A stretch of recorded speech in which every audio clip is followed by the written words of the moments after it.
Ave Maria, gratia plena, Dominus tecum, benedicta tu in mulieribus, et benedictus fructus ventris tui, Iesus. Sancta Maria, Mater Dei, ora pro nobis peccatoribus, nunc et in hora mortis nostrae.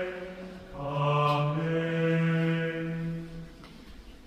Ave Maria, gratia plena, paribus tecum, Virgo serena, electa es tu inter mulieres, Mater humilis, Mater fidelis.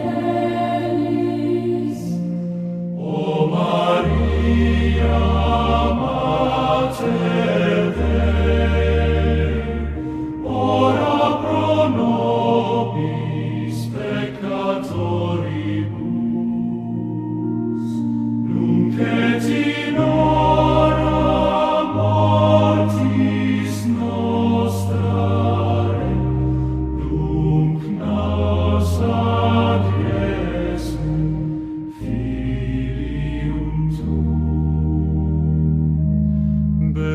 Benedicta tu in aeternum, flos de radice David sanctum, per te lux